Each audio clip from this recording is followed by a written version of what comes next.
안녕하세요, 불자님들. 반갑습니다. 여기는 이제 안산 신불사 불교대학 사시불공 공부를 함께 하는 시간입니다.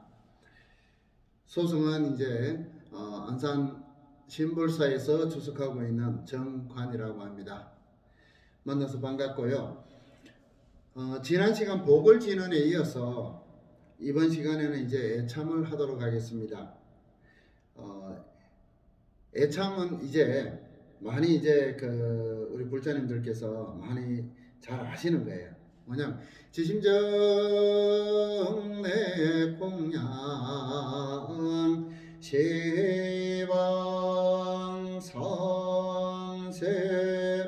제망차례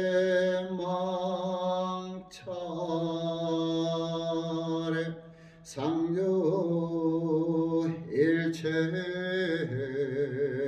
불타야중.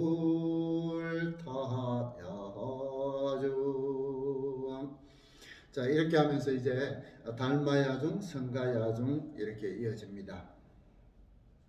근데 이제 여기서 지심정내 공양 이렇게 하면서 이제 절을 하면서 이제 시방삼세 제망차례까지 하고 난 이후에 상주일체하면서 전부 기립을 합니다. 일어서서 그 다음에 스님이 목탁을 내리치면은 거기에 맞춰서 불타야중 할 때 다시 일배를 합니다. 그러면서 이제 다시 오체투지한 상태에서 다시 이제 지심정내 공양 이렇게 합니다. 그렇게 하고 있는데 똑같이 시방삼세 제망차례 끝나고 나면은 기립을 해서 상주일체 후에 스님이 내리는 목탁에 의해서 다시 절을 하면서 달마야중하고 성가야중도 동일한 방법으로 합니다. 그리고 이제 성가야중이 끝나고 나면은 스님이 오체투지한 상태에서 목탁을 똑딱 이렇게 칩니다. 유원무진 삼보 대자 대비 수차공양 명홍가피력 원공법계 체중생 차타일시 성불도. 자, 이렇게 해서 이제 애참을 마칩니다. 근데 이제 여기서 유언할 때 성가야중 끝나고 나면은 바로 일어서는 것이 아니라 유언할 때 오체투지의 자세로 유언했다가 그 다음에 상체를 이렇게 무릎 자세로 해서 그 다음에 무진삼보 대자대비 수차공양 명훈 가피력 원공법계 재중생 하고는 전체 기립을 해서 합장을 한 상태에서 자타일시 성불도 할 때 스님의 목탁에 맞춰서 반배 배례를 합니다. 이제 방법에 대해서는 충분히 이해가 가셨으니까 그러면 이제 애참을 하는 애참은 어떤 의미로 하는가 거기에 대해서 조금 알아보겠습니다. 애참의 본래 의미는 모시고자 하는 기의 대상인 소래를 대상으로 참회하고 기도하는 것입니다. 그러나 아시다시피 사시불공은 건공의식이 들어가 있지 않습니까? 그래서 건공의식에서의 애참은 참회 플러스 기도 이외에 소래이신 신앙의 대상에게 공양을 권하고 소래께서는 또 이 공양에 임하신다는 의미가 추가됩니다. 그래서 이제 본문 내용을 살펴보면요. 지심정내 공양 시방삼세 제망차례 상주일체 불타야중 지극한 마음으로 정례를 올려오며 무한한 시공간 다함없는 세계에 항상 계시옵는 모든 불타님께 공양 올리나이다. 이렇습니다. 그리고 이제 상주일체까지는 동일한 내용이니까 달마야중은 또 모든 달마님께 공양 올리나이다. 성가야중은 모든 성가께 공양 올리나이다 이렇게 됩니다. 그러면 이제 유언 모진삼보 대자대비 수차공양 명운가피력 원공법계 재중생 자타일시 성불도. 예, 이제 해석 부분을 보면요, 오직 바라옵나니 다함없는 삼보님이시여 크나크신 대자대비로서 저희들의 이 공양을 받으시고 엄밀히 가피력을 훈하사 베푸사 원컨대 온 법계 중생 모두가 차별 없이 같이 한날 한시에 불도를 이루게 되어지이다. 이런 이제 의미가 있습니다. 그래서 여기서도 이제 잘 나타나 있듯이 불교는 이렇게 이타적인 면을 여기서도 우리가 살펴볼 수가 있습니다. 나 혼자만이 성불을 하는 것이 아니라 이 해석과 같이 원컨대 온 법계 중생 모두 영가가 되든 또 시방을 살아가는 우리네든 누구든지 간에 성 속에 구분 없이 모두가 차별 없이 한날 한시에 불도를 이루게 되어지이다. 이렇게 했습니다. 여기에서 이루게 되어지이다, 이것은 뭐냐 하면은 반드시 그렇게 된다는 전제 하에서 지금 공양을 올리면서 원을 하고 있는 것입니다. 그 자구 해석을 이제 좀 보면요, 지심정례 공양, 지심 정례 공양, 지극한 마음으로 부처님께 공양 올리는 것을 말합니다. 소렵게 공양 올리는 것을 이야기하는데요, 이것이 요즘 보통 보면은 지금 소남이 이제 그 책에 보면은 편집을 한 책에는 지심정례 공양할 때 지심이 뜻지자와 마음심으로 되어 있습니다. 그러나 이제 일반적으로 요즘 일부에서는 보면은 또 이럴지를 써서 이럴지 마음심 이렇게 해서 지심이라는 표현을 쓰는 걸 봤습니다. 그런데 과거에 오분향례나 소애참례라든지 대례참례라든지 간음 애문례 이런 등등 이제 등이나 또 성문의범이나 이런 내용에서 살펴보면은 모두가 뜻지와 마음심으로 되어 있습니다. 그렇기 때문에 요즘 이제 일부 이럴지 마음심을 써서 지심정례 공양하는 것은 생각을 조금 해볼 문제가 아닌가 생각을 해봅니다. 그리고 이제 정례는 오체투지 또는 접종례, 두면례라고도 합니다. 이것은 급경례의 하나로 상대의 발에 머리가 닿도록 하는 그러한 인도에 절하는 법입니다. 아시다시피 이제 불교가 그쪽에서 이제 전해지다 보니까 우리가 그것을 이제 모범해서 오체투지를 합니다. 그러면 이제 지심정례까지 했으니까 공양을 보면 공양은 음식이나 의복을 불법성 삼보 또는 부모, 사장, 망자에게 공급하는 모든 것을 공양이라고 이야기를 합니다. 근데 과거에 우리 이제 신불사에 다니던 이제 불자님 중에 어떤 노보살님께서 이런 말씀을 하셨어요. 부처님 전에 사시 불공을 할 때 공양을 올리는데 스님, 꿈속에서 부처님을 뵀는데 싱거워서 못 드시겠다 이렇게 말씀을 하시더랍니다. 그래서 뭔가 이렇게 반찬을 이렇게 해서 올려야 되는 거 아닙니까? 하고 이렇게 이제 저한테 스님한테 물어요.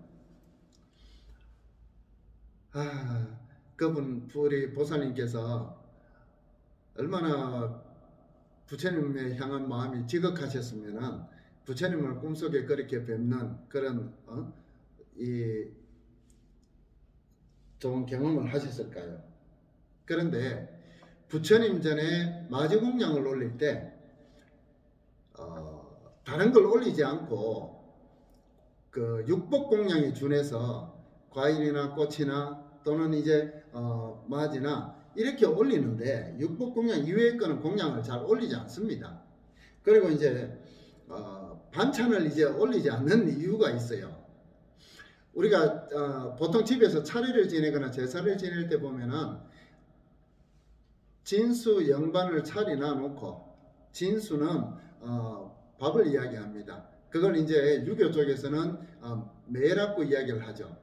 그 매, 탕 이렇게 하지 않습니까? 근데 불교에서는 진수 영반이라고 이야기를 합니다.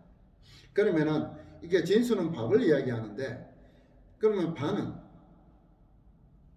영반은 반찬을 이야기합니다. 그러면은 이렇게 이제 그 차례나 제사를 지낼 때 보면은 진수 영반을 차례에서 올려서 이제 절을 합니다. 부처님 전에 만약에 진수 영반을 올린다고 생각을 해보세요. 이게 참 가당치가 않거든요. 그래서 부처님은 과연 우리가 어버이라고 하시지만은 격화시키면 안 돼요. 그래서 부처님 전이나 신중님 전에 우리가 불공을 올릴 때 마지공양을 올리는 것은 지극한 마음으로 부처님께 공양을 올리는데, 여기에 반찬을 따로 올리지 않는 것은 부처님을 조상으로 격화시키는 행위를 하지 않기 위해서 그렇습니다. 무슨 의미인지 아시겠죠? 그래서 잘 이렇게 말씀을 드렸는데도 불구하고 그분이 이해를 좀 이렇게 그 당시에 하셨는지 안 하셨는지는 모르겠어요. 지금은 이제 오시절 해서 제가 뵙지를 못합니다. 하여튼하고 이제 사시공양에 마지막 올라가는 이유는 그렇습니다. 그리고 이제 제망차례, 제망차례는, 제망은 잘 이제 아시다시피 제석천의 보망, 즉 인다라망을 이야기합니다. 이것은 거물처럼 이렇게 촘촘히 짜여 있다 이라죠. 그래서 인다라망을 이야기를 하며, 차례라는 것은 범어 끄세떠라의 와락으로 국토를 이야기합니다. 즉 이제 이 도량을 이야기하는 거죠. 부처님 도량을 이야기하고 또 부처님의 법세계를 이야기하는 겁니다. 그 따라서 정리해 보면은 제석천 보망의 보배 구설들이 서로 비추기를 거듭하는 것만큼 많은 세계를 제망 차례라 한다, 이런 의미로 이해를 하시면 좋겠습니다. 그리고 이제 불타야중 이렇게 했습니다. 그럼 불타야, 그럼 이것은 붓다야의 음력입니다. 중은 무리를 이야기하죠. 무리를 이야기하기 때문에 여기서 불타야 이렇게 본다면은 붓다야의 음력으로 각자라고 번역을 합니다. 따라서 불타야중은 일체제부를 의미합니다. 그리고 달마야중 했는데, 달마는 범어 다르마의 음력으로 불교에서는 진실, 불법 또는 제법, 모든 법을 이야기하는 것이죠. 제법 등의 의미로 쓰이고 있습니다. 그리고 이제 성가는 범어 상가의 음력으로 성을 이야기합니다. 또 이제 이것은 범어와 한어가 이렇게 아울러져서 또 성녀라고도 이야기를 합니다. 삼보의 하나로 불법을 믿고 불도를 행하는 사람들의 집단을 이야기하는 것입니다. 그래서 보면은 성가 야중 이렇게 하는 것이죠. 그리고 이제 모신 이제 각 사찰에 보면은 상단에 모셔져 있는 부처님이나 보살님들께만 공양을 올리면 되는데, 방금도 여기도 이제 말씀해 지심정내 공양 시방 삼세.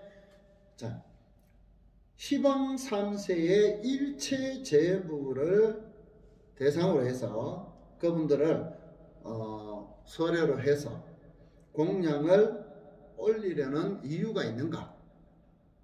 왜 모신 분만 하면 되지 그 모든 분을 시공간을 초월해서 모든 분이 다 오시게 해서 이렇게 올려야 되는가? 그 이유를 살펴보면요, 환경에 보현 행원품에 보이는 보현보살님의 10종 대원 가운데 광수 공양원이 있습니다. 그래서 이제 이 공양시 그 반야신경 가운데 보면은 막제계에서는 다음과 같은 노래가 또 있습니다.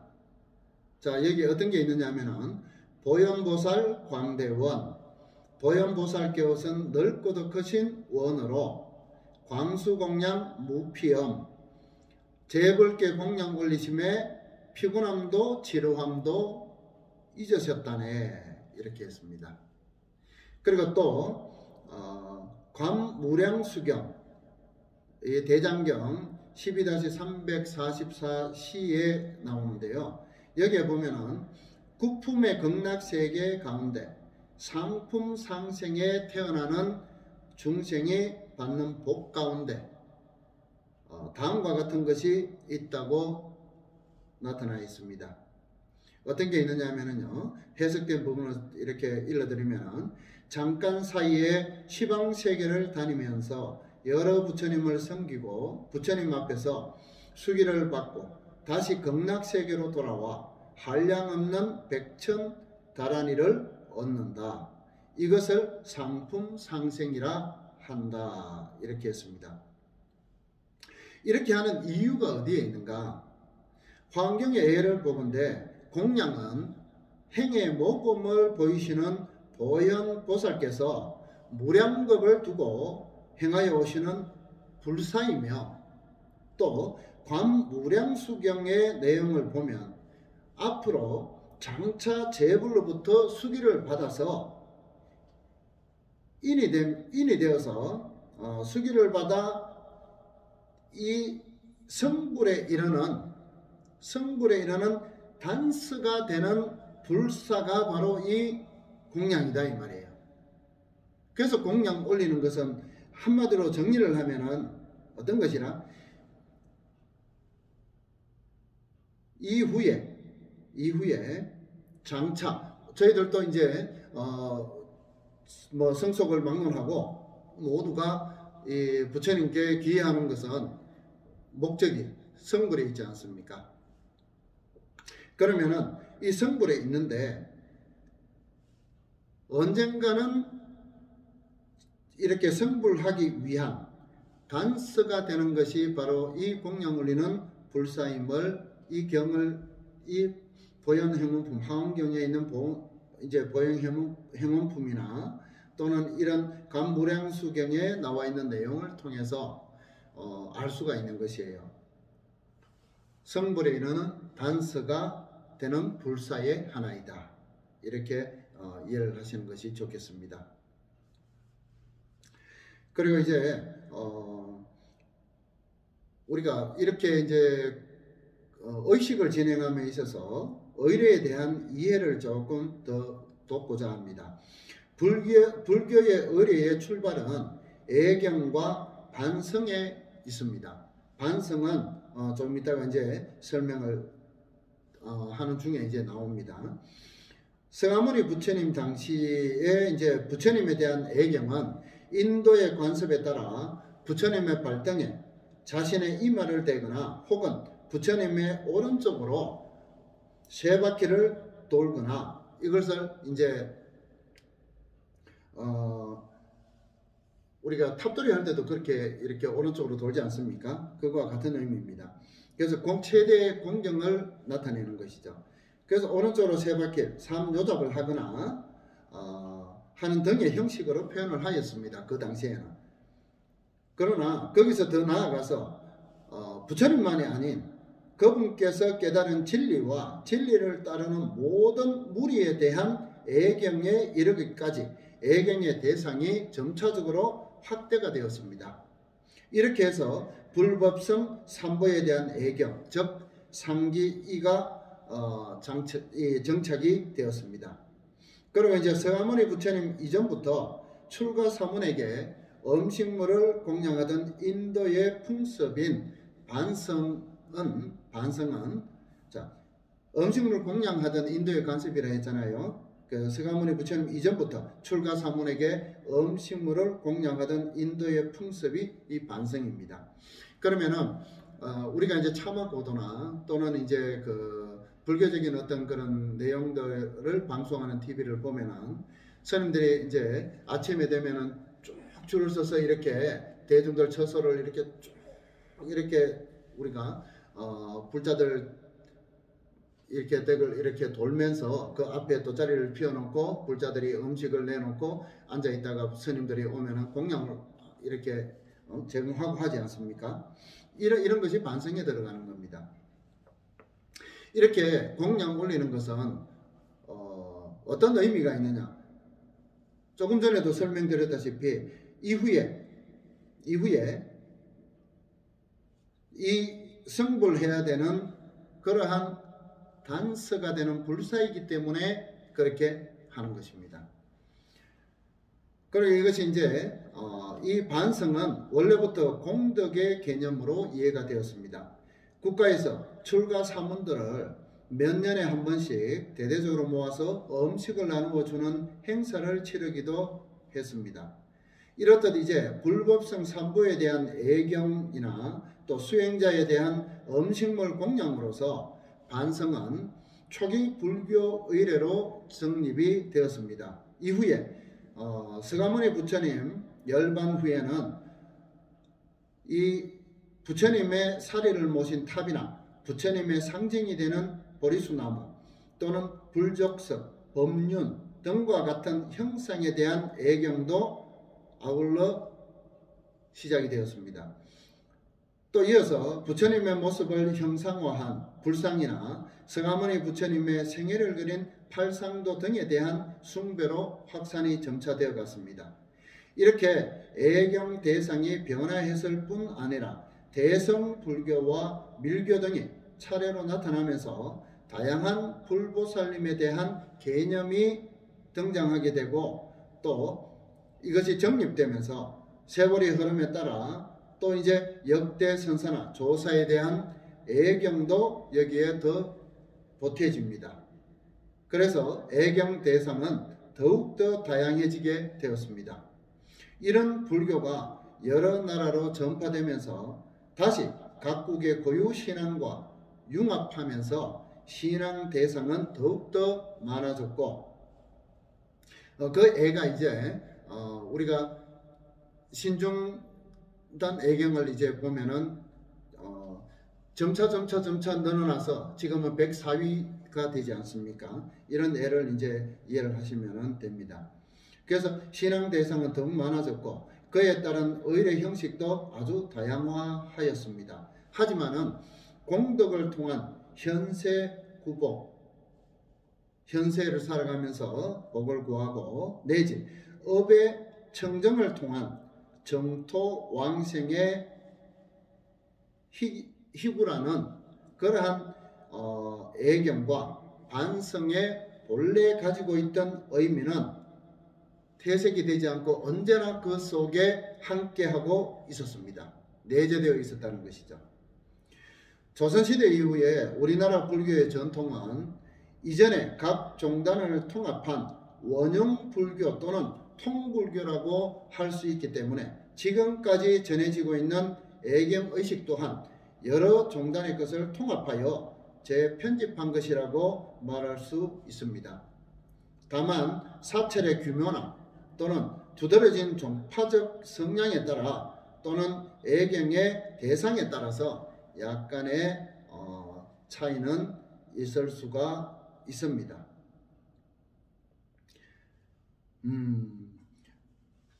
그렇지만은 말씀드렸다시피 이러한 이제 공양을 올리면서 올리는 의뢰는 이후에 장차 성불을 하기 위한 어떤 그러한 단서가 되는 불사를 행하는 것이다, 이렇게 이해를 하시면 될 것 같습니다. 그 이제 애참을 간단하게 상기의례로 이제 이렇게 소개를 드렸는데, 요즘 이제 보면은 소외 참여를 하는 데도 있고 또는 이제 뭐 많이 이제 하진 않습니다만은 때로 이제 대회 참여를 하는 경우도 있고 또 이제 칠정례를 하는 경우도 있습니다.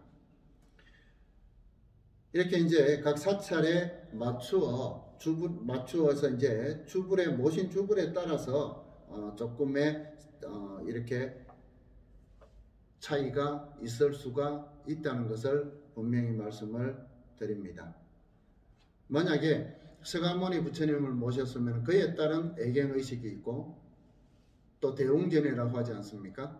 그리고 이제 아미타 부처님을 모시고 있으면은 또 거기는 이제 극락전 또 무량보전 뭐 이렇게 이제 이야기를 하면서 또 애경의식이 거기에 맞춰지거든요. 또 간세음보살님만 모시고 있는 사찰도 있습니다. 거기에는 또 간세음보살님께 맞춰진 의식이 있습니다. 이렇게 해서 각 사찰의 주불에 따라 이 애불문이 조금씩 차이가 분명히 있을 수 있다는 것을 말씀을 드립니다. 그리고 이제 이 다음 이제 항목이 정건이거든요. 그 정건인데 정건은 15회 때에 시간에 하는 것으로 하고, 오늘은 이제 지난 시간에도 말씀을 드렸습니다만은 동지에 대해서 말씀을 드렸지 않습니까? 동지가 동양에는 동지가 있고 서양의 동지는 크리스마스가 있습니다.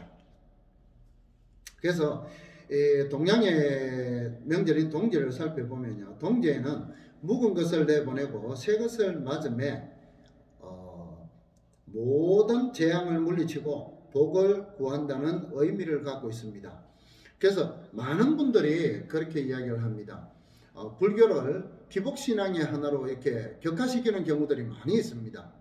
그런데 인간이 살아가고자 할 때에 꼭 뭔가를 구하고자 하는 것은 인간의 본능입니다. 모든 생명체가 가지는 본능이지 않습니까? 그것을 구하는 것이 과연 기복으로 이렇게 치부를 해도 되는가 하는 문제에 대해서는 다시 한번 짚어봐야 되지 않나 싶습니다. 그래서 이제 아무튼 이제 복을 구한다는 의미를 갖고 있습니다. 부처님 전에 간절한 마음으로 지난 삶을 참여하면서 소원을 빌어 복을 구하는 날로서 아울러 항상 부처님과 함께 하겠다는 발언의 의미도 포함되어 있습니다. 그렇기 때문에 동짓날 부처님 전에 불자들의 광명과 지혜를 상징하는 붉은 팥죽 공양을 올려서 부처님의 가피로 모든 재앙을 소멸한다는 의미를 가지고 있습니다. 그런데 이제 이번 같은 경우는 불기 2564년 올해 같은 경우는요, 경자년의 이제 동지는 애동지죠. 애동지이기 때문에 애동지는 저번 시간에도 말씀드렸습니다만은 주걸거리지를 않고 이렇게 팥으로 만든 이제 그걸 시루떡이라 하잖아요. 그 떡을 만들어서 이렇게 나누어 먹고 했습니다. 아무튼 이제 우리나라에서는 이런 동지에 부처님 전에 애경함으로써 재액, 재병, 불행, 근심, 재화, 제업보 등은 우리에게 미치지 못하게 하고 복을 불러오게 하소서 하는 의미가 있는 것입니다. 이것만 보면은 단순히 기복신앙 거죠. 그렇지만은 이것을 이렇게 불러오게 하소서 할 때는 무엇이 들어가 있느냐 하면은요, 부처님의 가르침에 따라서 육바라밀과 팔정도를 실천하면서 살겠습니다 하는 그러한 서원이 여기에 들어가 있는 거예요. 왜냐하면은 아무것도 하지 않으면서 주세요 주세요만 할 수는 없지 않습니까? 그죠? 그렇기 때문에 그러한 내용이 들어가 있기 때문에 단순히 기복의 어떤 한 형태로 보기는 어렵다. 그리고 기복이라는 것이 복히 나쁜 말은 아니에요. 우리가 뭔가를 구하고자 하는 그 마음 자체가, 그것이 있기 때문에 종교가 필요한 것이에요. 그것이, 그런 마음이 없다면 종교가 존재할 이유가 없지 않습니까? 그리고 이제 우리나라에서는 이 동지를 귀한 날로 여기고 있으나 언제부터 그래왔는지는 정확하게 나타나 있는 기록은 없습니다만은 옛날에는 총림, 즉 사찰에서 스님들과 불자들이 시주가 돼서 그날 팥죽을 써서 대중들에게 베품을 함께 하여서 성대히 치러왔습니다. 민간에서 전해지는 이제 팥죽의 유래를 살펴보면요, 민간에서 전해지는 걸 보면은 옛날 중국 진나라의 공공이라는 사람이 살았는데, 이 사람은 늘 말썽을 부려 속을 썩이는 아들로 인해서 하루도 마음 편할 날이 없었는데, 어느 날 어느 날 동짓날 그 아들이 그만 죽고 말았습니다. 살아서는 부모님의 속을 그렇게 썩이더니만 또 이제 죽어서는 그 죄로 인하여, 이렇게 부모님의 속을 썩이고 나쁜 짓을 한 그러한 죄로 인하여 그만 역질 귀신이 되고 말았답니다. 그래서 이게 잘 아시다시피 그 당시에 이 역질이라는 것은 천년두를 이야기하는 거예요. 지금의 이야기하면은 이 천년두라는 병에 걸려 죽었는데, 예전에는 그냥 이 병에 한번 걸리게 되면은 대부분의 사람들이 죽는 그러한 무서운 병이었습니다. 그런 전염병이었죠. 우리 어릴 때도 보면은 이게 어깨에 뭘 이렇게 불주사롭고 맞지 않았습니까?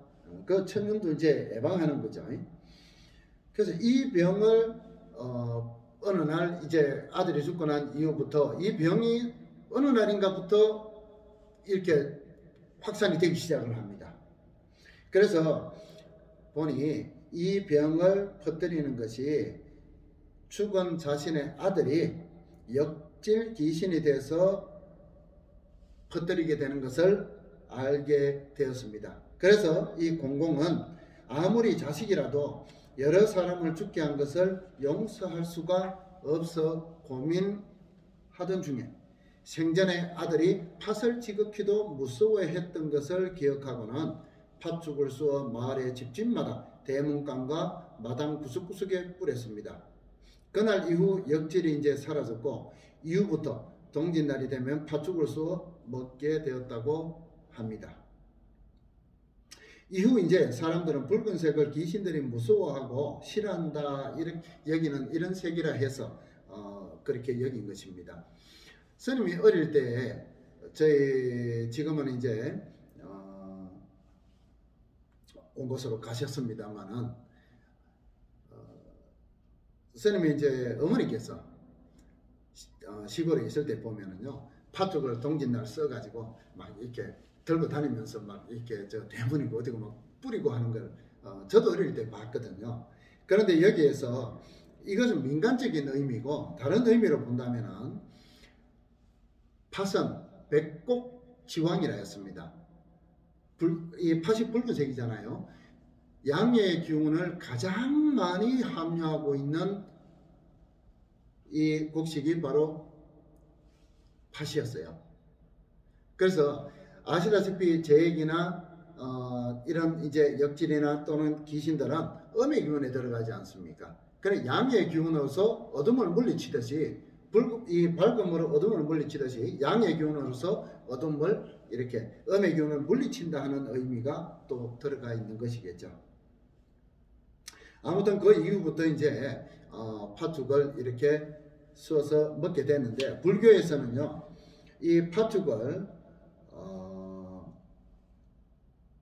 우리가 이제 불자들의 광명과 지혜를 상징한다고 했습니다. 그래서 불교에서는 이 팥죽을 삼독심을 해독하는 해독제로 여깁니다.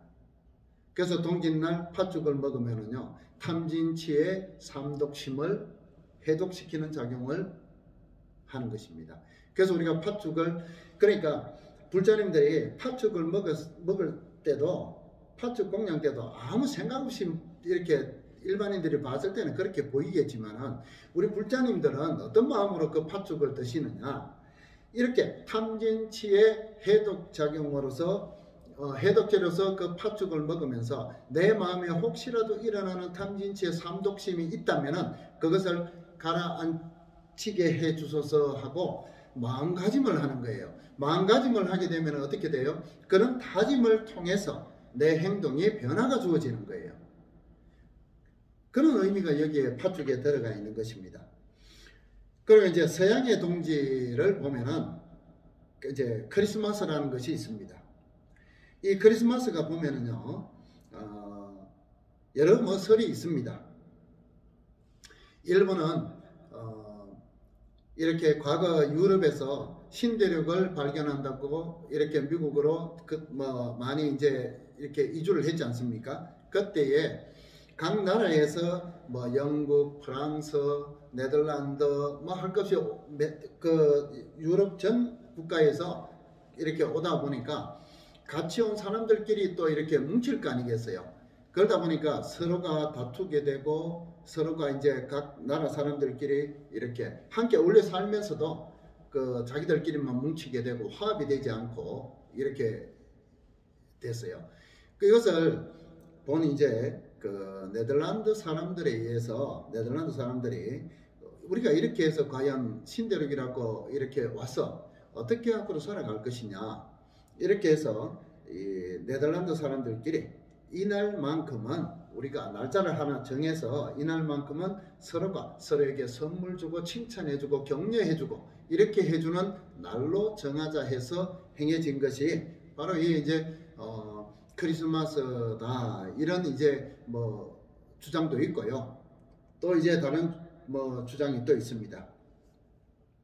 과거 이제 로마 제국은 매년 12월에 특별한 축제를 열고 즐겼습니다. 그래서 12월 17일부터 24일까지 농경의 신 사투르누스에게 제사를 지내고, 농경신에게 제사를 지내고 또 농경신을 기리는 축제를 열었습니다. 이 기간에 로마 사람들은 모든 일과 사업을 중단했으며 또 노예들에게 마음대로 말하고 행동할 수 있는 자유를 주었다고 합니다. 또 선물도 서로 교환하게 하였습니다. 각종 연회를 열어 즐겼지만은 연회를 통해서 많은 사람이 쾌락에만 빠져서 부도덕한 일들을 저지르게 되었습니다. 그래서 로마 제국은 페르시아에서 태양신을 믿는, 태양신 미트라를 믿는 미트라교를 들여왔는데 매년 12월 25일을 동기로 삼아서 매우 신성하게 여겼다고 합니다. 그래서 로마 사람들은 이러한 농경 축제가 끝나는 다음 날인 이날을 25일을 17일부터 24일까지 한다고 했지 않습니까? 그러니까 25일을 그 날을 정해서 태양이 태어난 날로 여기고 축제일로 삼아서 경축을 하였다고 역사가 전하고 있습니다. 그리고 이제 서기 이 313년에 이 콘스탄티누스 황제에 의해서 로마 제국에 이제 이 동로마 제국의 이제 그 황제죠. 이 황제에 의해서 기독교가 공인되었습니다. 당시 이제 기독교는 미트라교와 경쟁 상대에 있었는데 로마 교회의 지도자들과 이 지도자들은 로마 사람들을 이제 기독교로 개종시키기 위해서 가장 효과적인 측면을 고심하기 시작을 하고 그들에게 로마의 12월 축제는 선교적 측면에서 최고의 기회로 여겨졌습니다. 그래서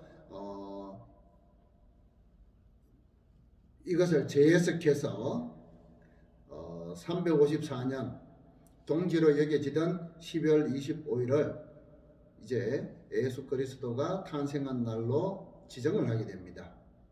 그렇지만 이제 한편 이제 동방교회에서는 이것을 이제 인정하지 않고 대신 1월 6일을 예수님이 탄생하신 주현절로 삼고 기념하고 있습니다. 그렇지만 현재 대부분의 개신교와 로마 천주교에서는 12월 25일을 성탄절로 삼고 있습니다.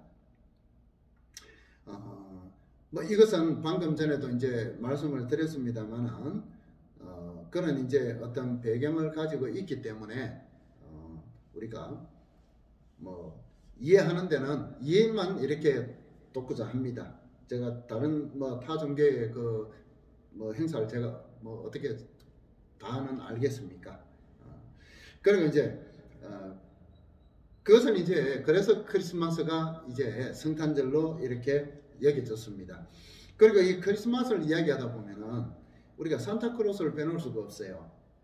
그래서 크리스마스 전날 밤에 어린이들이 잠자고 있을 때 몰래 찾아와 선물을 나눠주고 사라지는 붉은 외투 차림의 흰 수염 노인, 또 루돌프 사슴이 이끄는 썰매를 타고 전 세계 꿀뚝을 내 집처럼 누비는 할아버지. 이렇습니다. 방금도 말씀드렸습니다만 산타크로스는 어떤 옷을 입고 다니신다? 이런 색깔의 옷을 입고 다닌다 이겁니다. 그리고 이제 우리가 그렇게 생각을 이제 하지만은 이 산타크로스는 단순히 상상 속에 존재하는 사람이 아니에요. 실적으로 이 크리스마스가 그 네덜란드인에 대해서 이주민들끼리 화합을 다지는 하나의 장으로서 이렇게 만들고자 시작이 됐다고 했지, 뭐 그런 설이 있다고 했지 않습니까? 그러면 이것을 어디에서 기한을 했느냐? 어디에서 이것을 모금해서 이제 하게 됐느냐? 4세기경 특히 남부에 있는 미라 지방에 계시던 성 니콜라우스 주교에 의했습니다. 이 성 니콜라우스 주교는 특히 남부 지방에 있으면서 4세기 때 그 남부 지방에 있으면서 거기도 이제 겨울이 되면은 이렇게 농사가 풍요하게 이루어진 해가 있고 또 그렇지 못한 해가 또 있었답니다. 그래서 이렇게 이제 흉년이든 어느 해에 밤에 어디를 갔다 오다가 어느 집을 지나오는데 그 집에서 울음소리가 이렇게 나는 걸 들었답니다. 그래서 이 니콜라우스 신부가 가서 이렇게 창문 옆에 가서 들어봤대요. 그러니까 이 아주 소작을 하는 이제 농가 집이었는데 여기에는 딸이 둘이 있었어요. 부부와 딸 둘이 있었는데 흉년이 들어서 농사는 애써서 했지만은 소작을 하다 보니까 받는 양이 너무 적어서 겨울을 도저히 날 수가 없는 거예요. 그러다 보니까 큰딸이 그때 이렇게 결혼을 하기로 날을 받아놨는 상태였답니다. 그런데 이 큰딸이 결혼을 해야 되는 큰딸을 귀족집에 하녀로 팔고 그 돈을 받으면은 이 가족이 다른 가족들이 겨울을 날 수가 있었더랍니다. 그래서 그 딸을 팔아야 되는 그 아픔을 부모들이 눈물로 이제 그렇게 이야기하는 것을 들었어요. 그러자 이제 성 니콜라우스 신부가 옛날 신부님은 보면은 지금 이제 스님들 이 장삼처럼 색깔은 다르지만은 행자들이 입는 옷 색깔 같이 나무색이지만은 이렇게 주머니가 크지 않아요. 그래서 여기서 탁 주머니를 찾아보니까 금화가 좀 들어있는 이렇게 몇 개 들어있는 요 이제 주머니가 있었어요. 그래서 그게 그 니콜라스 신부님이 가지고 있는 전부였습니다. 그러니까 그거를 참 너무 안타까워서 창문을 열고 살짝 열고는 안으로 턱 던지고는 도망을 갔어요. 그래서 깜짝 놀라서 나와 보니까 아무도 없는데 다시 들어가 보니까 주머니 하나가 떨어져 있잖아요. 내려 보니까 어이구 거기에 금화가 들어가 있어요. 그 금화 덕분에 겨울을 잘 넘기고 딸을 팔려보내지 않아도 되었습니다. 그 다음 해에 또 이제 그날이 돼서 이 이제 니콜라스 신부가 그 집이 이제는 잘 괜찮겠지 하고는 이제 다시 가본 거예요. 그래 가서 창문에 요렇게 들어보니까 아이고 작년하고 똑같은 상황이 벌어진 거예요. 이제 둘째 딸을 이제 하늘로 팔아야 되는 상황이에요. 아이고 그러면서 그 신부님이 다시 열고는 주머니를 거기 창문 안으로 던져갖고는 도망을 싹 돌아서는데 누군가가 덥석 안았어요. 그래서 보니까 그 집에서 연극을 한 거예요. 대체 누가 이렇게 작년에 이렇게 해서 우리가 이렇게 무사하게 겨울을 날 수 있게 도와주셨는가. 이렇게 해서 혹시 올해도 올지 모르니까 이렇게 기다렸다가 누군지를 알려고 한 거예요. 그러면서 이제 이 니콜라우스 신부의 선행이 점차 이렇게 알려지기 시작한 거예요. 그 이후에도 이 성 니콜라우스 주교가 엄청나게 많은 이렇게 그런 이제 선행을 베풀었답니다. 특히 이분은 아이들을 사랑해서 아이들에게 직접 선물을 나누어 이렇게 많이 나누어 줬다는 설들이 있어요.